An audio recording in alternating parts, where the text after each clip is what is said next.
Welcome to Our View, the podcast, where we're changing the conversation about disability one story at a time.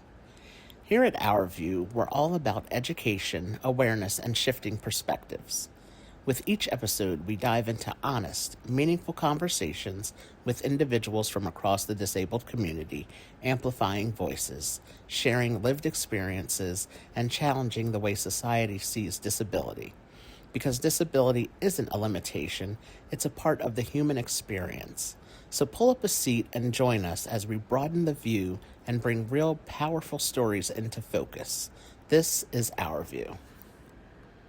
I would like to welcome everyone back to a new episode of Our View, the podcast where we aim to educate, raise awareness, and change the tone of conversation about disabilities.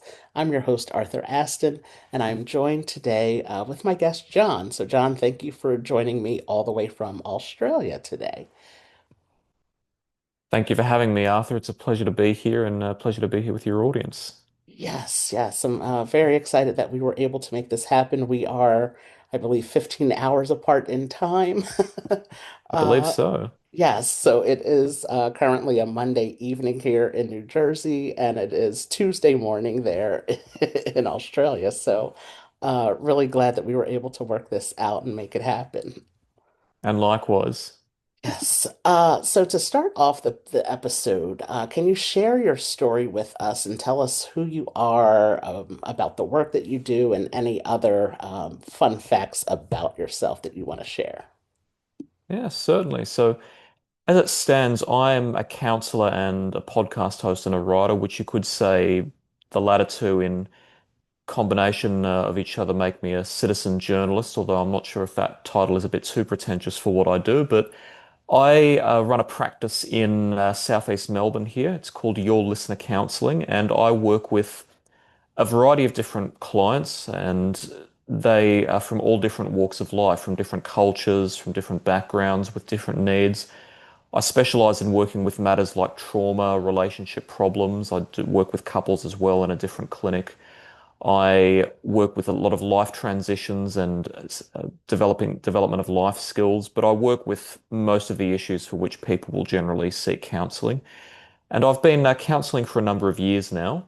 And for a number of years, I've also been hosting the Your Listener podcast as an adjunct to my practice. And the Your Listener podcast is based on my vision of educating my audience about psychology, but providing insights that I don't see explained and provided elsewhere. So I talk about everything from the psychology of mental health and how therapy works, and especially demystifying for consumers how different therapies work and what people can expect if they attend therapy.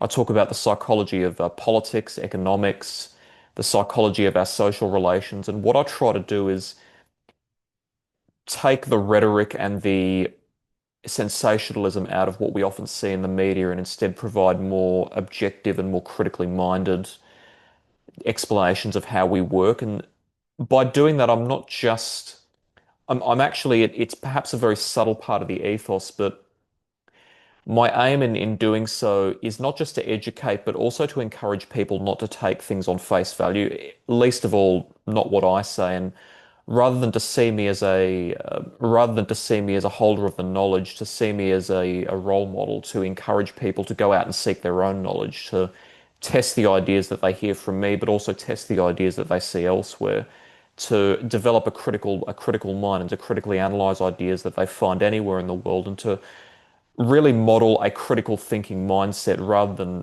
encouraging people to just take what I say on face value. I want people to develop the type of critical thinking skills that I'm modeling. And I don't just model that in my solo episodes, but I also regularly welcome guests from other walks of life from across the world who have different perspectives, especially guests who have different perspectives from me.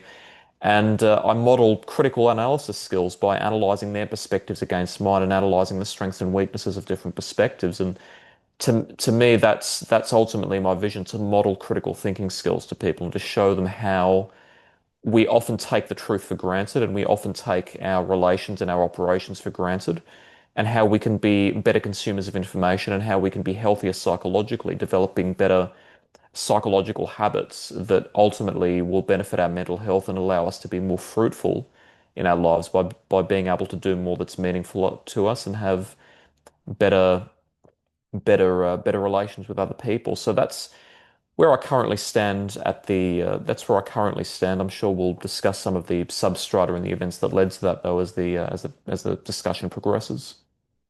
Yes, thank you for that. I majored in psychology. I have a master's degree in psychology, so the psychological world is always interesting to me, and it's nice to connect with other people who work in that field. So thank you for um, for sharing that with me with us today.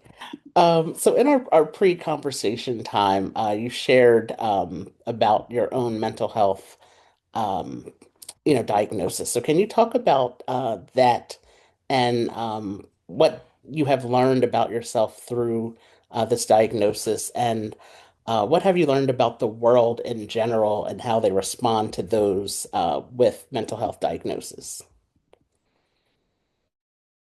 Well, I've been in and out of psychotherapy for various issues ever since I was a child, and at the time I didn't realize it, and for many years I didn't realize it.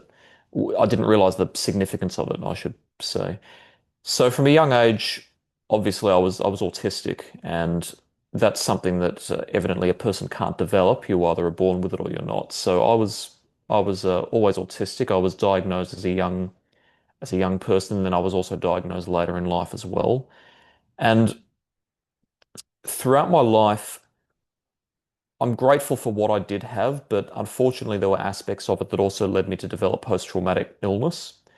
And through the time through the most of my life, I didn't realize why I was experiencing what I was experiencing. I was very much affected by change and relatively small events. I was very much affected by noisy, chaotic environments and didn't realize why I was so disturbed by it. I was very emotionally sensitive to events that most people wouldn't find particularly bothersome. And I would find that I would find it very difficult to function and to concentrate when I was exposed to chaos or when I was exposed to a lot of excitement in the environment or when I was exposed to events that were relatively innocuous to most people. And I also found it very difficult when I was significantly young to relate to other people. I found that other people were very confronting to me, and I was bullied a lot in high school and primary school, I will say that. But at the same time, I did find it difficult to understand people, and I found it difficult to relate to them. I was a very different personality type.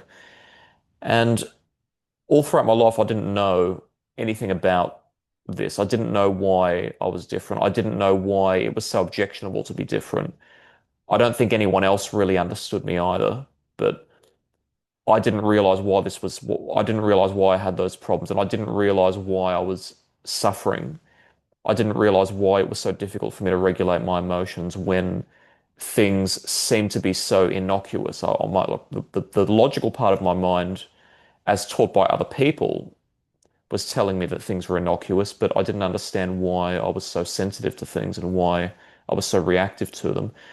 And after I was diagnosed and then I became a counselor and started working with people, I learned some important facts about myself and also about the world at large. I learned that we interpret things without realizing them when we're young, and that creates a very powerful blueprint that influences how we see the world later. And unfortunately, we're usually not aware of it. So what I witnessed much of when I was younger was a lot of dismissal of my own needs. I witnessed a lot of criticism where it wasn't necessarily warranted. I witnessed a lot of I witnessed a lot of conflict, and what I was learning from that, even though I didn't realize it, was that conflict was not only a normal part of life, but also something that should be ignored because there's nothing we can do about it. And I was also witnessing a lot of what I was also learning was to devalue myself. And through that, what I was then interpreting was that the world was a dangerous place and that no matter what you do, you will always be subject to other people's ridicule, and so you'd better be vigilant for it. And our minds distort that in all sorts of ways and translate it into templates for how we then deal with the world. And so what I was then doing was being very reactive to my environment because my glasses, so to speak, through which I was viewing that environment were tinted to make me see nothing but conflict and nothing but threat. And so I was being I was reacting in anticipation of threat where there wasn't necessarily threat there. And there was also an intersection in that being autistic is not something you can learn. You either are autistic or you're not autistic, but because it affects how other people respond to you, it then amplifies any environmental conditions that would already cause trauma. So the factors that were causing the trauma are already amplified. So what I learned about myself was that I learned a number of things. I learned that my mind was trying to protect me from threats that used to exist but weren't necessarily there in the present. And what I learned is that I could, even if I felt like there was a threat, there was a perhaps a high cognitive power to which we have access that we can use to override some of that threat response with practice. And so we don't have to ignore the feelings, but we can choose how we respond to them. And that over time, I learned to conceptualize it as a skill, much like any skill that we learned. I learned not to take it for granted that just because people assume that these skills are common sense, so to speak, it doesn't mean they are. We're not taught that life and dealing with life as an adult is a skill, and it can be learned. It just takes, like any skill, practice and the right learning experiences. So I learned that learning and practice were such a valuable part of being human, even in the skills that we normally take for granted. And what I also started to learn, especially when I became involved in academia, studying to be a therapist, is that we try our best to understand phenomena like mental illness, but all too often we're very much keen to satisfy. So we're very much keen to try to find an explanation for something and then take it for granted and say, this is the model we're going to use to understand it. And by and large, our minds need models and concepts to understand the world. So it's an inherent part of human thinking, but we also have to be more mindful, and this is something we're not taught to do largely, but we need to be more mindful that it's also a limitation in many ways because our models are just our own conceptualizations. They can't change the nature of what's actually happening in the world. And so I learned that while people may have the best of intentions in trying to understand mental illness, uh, all too often take they're keen to feel like they know it. They're keen to feel like we know the truth about it and this is the truth we're going to accept. And all too often that leads to dogma and a lot of in-group fighting and politics, and especially in the therapy industry where we see people fighting over the best therapeutic modalities or the best theories that explain different aspects of mental health and mental illness. And the fact that people are fighting over it really comes from the deep down desire that we all have to know, to think we know what the truth is. But what people are forgetting is what we have in terms of our theories is a starting point, but it has to constantly be, we have to constantly be willing to challenge it. It doesn't mean we should change things at the drop of a hat, but more we have to be willing to challenge it when actual experience then demonstrates that there may be flaws in it. And that's something I've been a very strong advocate for in the course of my work is as a therapist, I'm bound to use evidence-based methods because I need to make sure that there's a certain quality reassurance and safety in the work that I do. But at the same time, I'm not afraid to go against the status quo when my experiences clearly demonstrate that something different is needed, or when my clients' experiences very quickly demonstrate that something different is needed. And even that's even within the mental health advocacy circle in which we do like to think that we're being accepting, but it's very easy for us to make assumptions that inadvertently exclude people. But at the intersection of that and the rest of society, and then at society at large, there is still a lot of stigma. People are very quick to use use mental illness as a platform on which to try to virtue signal and say yeah, I support all these people with mental illnesses, but really it's being framed in a way that's more about the person getting attention from the media and trying to appear socially conscious than actually doing something of worth to people who have problems or who are less fortunate. And even amongst ourselves, amongst us folk who have mental illnesses, there is in-group fighting. There are those of us who want to try to beat the diagnosis and try to overcome the challenges associated with it. And there are people who have been taught, I won't say it's their fault, but have been taught that the diagnosis defines you and that no matter what you do, you will always be a victim. And uh, people tend to fight amongst those. The people who feel that they're victims will look at the people who want to try and beat the odds and say, well, how dare you try and rise above when that person's just trying to make the best of themselves? And then some people who are trying to rise above and beat the odds, granted them by nature, will also look down upon other people. And it's a whole lot of chaos. And it's something that I'm trying to slowly show people is really destructive. And really, what's good for we have more in common than we have in contrast. And so, if we work together, we can find an approach to this that works for all of us and that does largely help us together solve our own problems and helps other people solve their problems. But the first thing we have to do is acknowledge that we are very quick to judge and very quick to make politics out of these issues. And that's the first thing we have to stop doing is making politics out of these issues and really acknowledge them for the serious issues that they are and actually have a civil mindset towards them. Thank you for all of that. I think one of the biggest things that I took from what you were saying is, when you were younger, things that you perceived as threats, as you got older, they were no longer threats, but you had to realize that. And that's something that takes time and takes practice to, acknowledge what is really that something that may have once been a threat or an issue, is no longer that as you get older, and how you respond to everything. That is a really big thing, and that's for everybody. How we respond, what we choose to respond to, and how we choose to respond is a really big and important message to share. So thank you for that. Um, so we're continuing with the psychological conversation here with the rest of the conversation actually. So as a counselor, can you tell us some of the popular misconceptions or myths about therapy?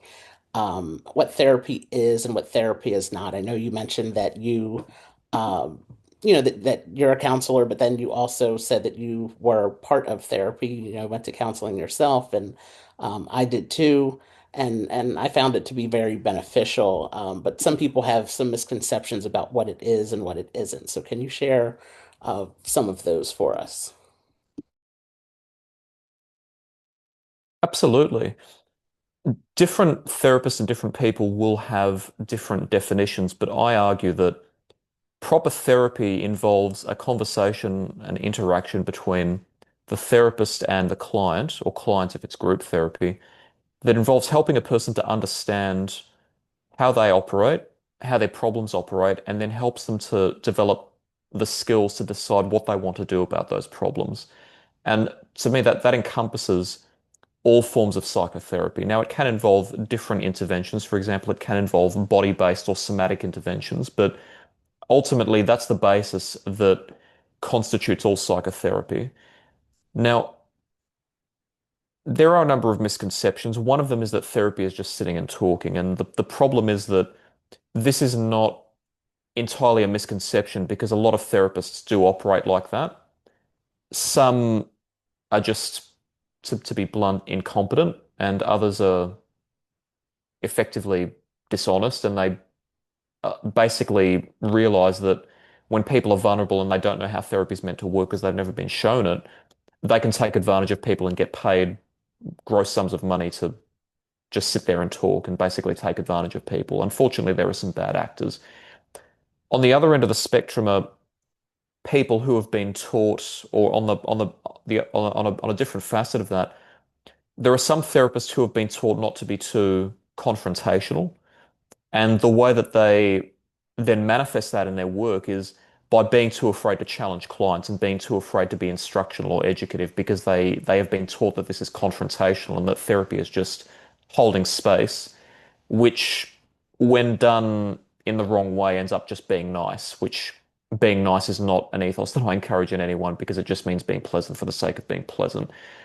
Really, what good therapy needs to do is it has to start with a number of different common factors. And regardless of who you are as a therapist, there are certain factors that need to be present for it to work. It has to start with unconditional positive regard, which means that regardless of who you are or what you've done, the therapist has to approach you in a manner that doesn't judge you or make value judgments of you for what you've done or who you are.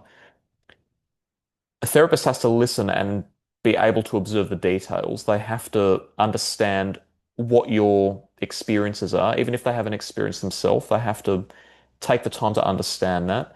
They have to be able to demonstrate understanding. And what's also important is they have to understand the value in what isn't spoken and not just what is spoken. So they have to be willing to ask questions, and some of them are going to be challenging, but they have to be willing to ask them. They have to be comfortable with discomfort, regardless of how confronting your experiences are. They have to be someone who is completely willing to sit there and let you say whatever you have to say and help you process it. They also have to then have, they have to be able to help you learn an explanation for these problems that you're describing. Explanation and education is absolutely critical. They need to help you develop in a plausible sense an understanding of why is it that I have these experiences? Then they have to guide you through the process of developing for yourself ideas about what you're going to do about them. And it has to involve concrete action. So a therapist has to be able to help you articulate to yourself. They might make suggestions, but ultimately they want to help you be the decision maker. Decide what am I going to do every day to help change this reality if I'm not satisfied with it? And if I encounter these specific problems, what am I going to do in response to them? And ultimately, what the aim should be is for you to not just develop solutions to specific problems, but how to develop problem solving ethos, so that when you encounter other problems, you can solve that without relying on the therapist. And ultimately, they're helping you build a life skill that way. Good therapy has to involve those elements, but because of the inconsistencies and a lot of the misconceptions, not every client receives that. Um, there's also something of a misconception that all therapy works the same way, perhaps ratified by what we see in films and on television and read in stories. There are a large number of different therapeutic modalities. Different therapists operate from different ones. Many of them integrate different modalities, and I would argue nowadays that given that we have a number of different theories, psychological theories, that plausibly explain why we have certain experiences and provide reliable and safe solutions to them, the best therapy does integrate different modalities or different theories because we have to be adaptable to different clients with different needs and with different preferences. There there can be a misconception that therapists focus too much on the past, which again can be the case in haphazardly conducted therapy, but good therapy will help you learn from the past, but then help you move on from it. So there has to be a solid balance there. And I would say those are the misconceptions, the main misconceptions about therapy. Was there a second part to your question? No, I think that that definitely covered covered everything. The big thing that I like that you said is the therapist gives their client or the clients in a group setting, like you said, their own, they set you up to provide your own tools for getting through things. It's not the therapist's job. It's your job and it is work. It's not just sitting and talking. It is work that you have to put in as the client on your end, uh, to make it work and make it work for you. And everything is to the individual, to that specific person. So for the counselor on the counselor side, the therapies and tools and approaches they used with the client in the previous session will not work, may not work with the client in the next session. So they have to be able to identify what will work for that individual client. So, thank you for that. And I like to talk about, I have a physical disability, but I like to talk about the other disabilities, the non-apparent or invisible disabilities, as, some people refer to them as, which include the mental health diagnoses because they are real. People live with them every day. And so, therapy and counseling, it's nothing to be ashamed of. It's very helpful to a lot of people. And so I like to address these topics on the podcast as well. So thank you again for sharing that. And just two more questions for you. The first question is, can you share some of your favorite mental health resources with our listeners? Certainly, I'd say resources in terms of literature or content, I don't tend to recommend it, which is not to say that there isn't quality content, because I'd say that despite the fact that there is much misinformation in the world, there is also a lot of excellent content from people who are well informed, who do make who do have sound judgment and who do give good guidance and who also make clear the delineation between what they can say and what you'd best receive from a professional personally. So there is plenty of good content. There is plenty of factual information, but I'm somewhat skeptical of well, first of all, I would never advise anyone to get their information from entertainment media like films or television programs, even though some of it may be done with the best of intentions. It may have valuable social commentary.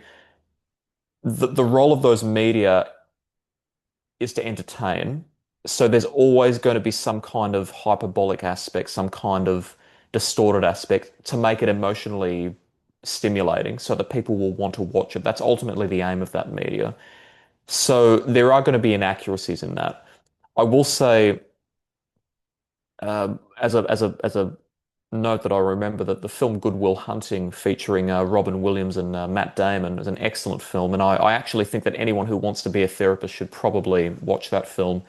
Robin Williams plays a psychologist, and he obviously the things that he does would not be acceptable in real life therapy. But what I like about the film is that it demonstrates the importance of the human connection in therapy.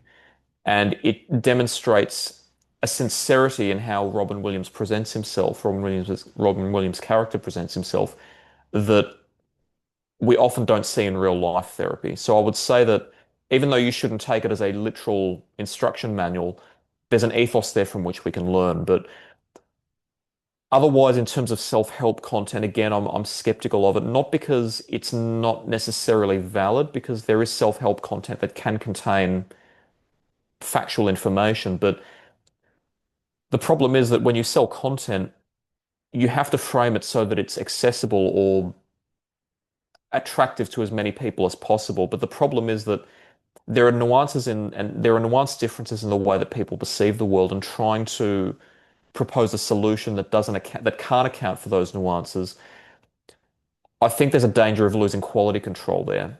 So I'm hesitant to recommend resources in the sense of uh, content, but what I can say is that there are certainly mental resources that I can certainly recommend, and they manifest in the forms of parts of your ethos, approaches to living daily life. And it may seem simple on face value, but in combination, it does add up to a significant difference. So some that are particularly favorable to me would be obviously knowing your own dietary requirements and eating to satisfy them, having a balanced diet, making sure that you have good sleep hygiene, making sure that you have good uh, balance between your private life, which is absolutely critical. having a sense of structure in life is incredibly important. And it doesn't mean that spontaneity is bad, because as I've said in my own program before, having a sense of spontaneity is a good thing within bounds, because it allows you to switch off from the chaos of the intensity of daily life. But having a sense of structure in terms of rising at a certain time, completing certain tasks at a certain time, going to bed at a certain time, ensuring that during the workday you are completely focused on what you do. Um, Making sure that your daily tasks, like your housework and other domestic tasks, are divided across your week and you do the same things on the same day. Even having a meal plan, which is what I do, even though I don't have any special dietary requirements, I do have a meal plan that I work to on a daily basis. I do the same house tasks on the same day each week. I have a lot of structures in place. I have, structure in terms of how I exercise, structure in terms of how I do my shopping. And integrating structure into these, what we might call mundane tasks, the tasks that aren't necessarily exciting, but that we need to do to keep our lives operating optimally. Having structure there not only saves you an unbelievable amount of time that you would otherwise be wasting wondering what to do, but with the time you then save, you then also have time and cognitive capacity to allocate to things that are more meaningful to you personally.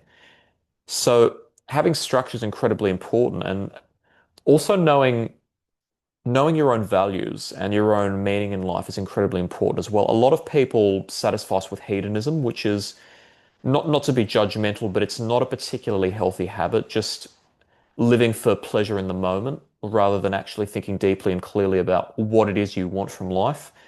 Because what hedonism encourages us to do is to not put mental effort into life, to not pay attention to details, to not think big, to not pursue things that are meaningful and really value the people around us. It encourages us to just satisfy us with what we have in the moment, pursue things that just bring us short-term pleasure.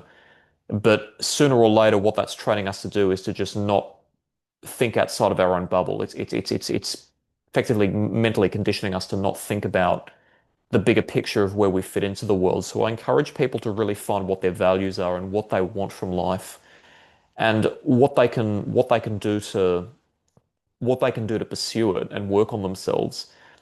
And also having setting standards for yourself. It's not to mean that you should beat up on yourself if you can't do something, or that you should beat up on yourself if you're not perfect every day, but holding yourself to standards in the sense of setting a minimum for what you expect of yourself in terms of your work, in terms of how you present yourself to work, in terms of how you dress yourself for work, in terms of how you treat people, in terms of how you take care of yourself, in terms of how you meet those routines that you've established, and holding yourself to them. Because over time, what you're then doing through that series of actions is you're teaching yourself, I am strong, I'm reliable, I'm worthy, I can do things that I set my mind to do. And I'm a valuable human being who is worth putting this work into, because good things are going to come from it. And those are the key parts of the ethos that I think, whether we have a mental illness or not, whether we have a disability or not, really help to keep our minds optimally attuned and optimally working. And if we do have problems, it creates a more solid basis on which we can then develop skills to work with them. Yes, that was just great advice for, for everybody, like you said. And thank you for that, the question about the resources and because that is very important. I'm so glad that you brought that up, and just the range of things that are out there. And like you said, even with movies or TV shows that you may like that address disabilities or mental illnesses, they're meant to entertain. And so they do have, something extra there to keep the audience engaged and to coming, to seeing the movie again or coming back to the show every week. So, they may not be the most accurate portrayals of, of mental illness or of disability. So, but yeah, thank you for that, and for those helpful tips for lifestyle that people can do, just in their everyday life, as you said, having structure of getting up at the same time every day. And that's something I have done a lot better with. even on, on the weekends to get up at the same time that I would get up during the week as if I have to work, but I don't. But still getting up at that same time or within a certain, the 20 minutes or a half hour of that time just to really stay structured. Going to bed at a decent time. I'm still working on that part, but but the home and or the work and life balance, that is something I've also done a lot better with. Recently with the COVID-19 pandemic, a lot of people started working from home and having flexible schedules and things like that. So, it could be difficult to separate I'm working from home. I'm living here, so it's like, when do you shut down the computer? What time do you shut the computer off for the day and pick it, or answer the phone, stop answering the phone for work-related things.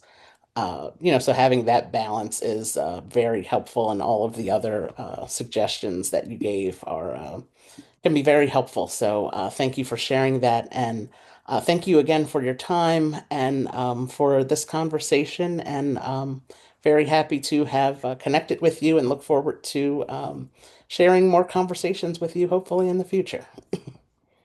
Thank you, Arthur, and likewise, it was a pleasure to be here. Yes, yes, you're welcome. And you enjoy the rest of your day. As I mentioned, it is Tuesday morning there, so you have the rest of your day and winding down for the night. And but I will be in touch with you soon. And thanks again for the conversation. Thanks, Arthur, and likewise, enjoy your evening. Thank you. Thank you for joining us for this episode of Our View, the podcast, where we amplify the voices and stories of those in the disabled community, one conversation at a time. If this story moved you, taught you something new, or sparked a different perspective, we'd love to hear from you. Write a review of the podcast on Apple Podcast and be sure to subscribe so you don't miss future episodes. Follow us on all social media platforms at Our View for Life 25. At Our View, we believe that disability is not a limitation. It is a powerful part of the human experience. So until next time, keep listening, keep learning, and keep seeing the world through our view.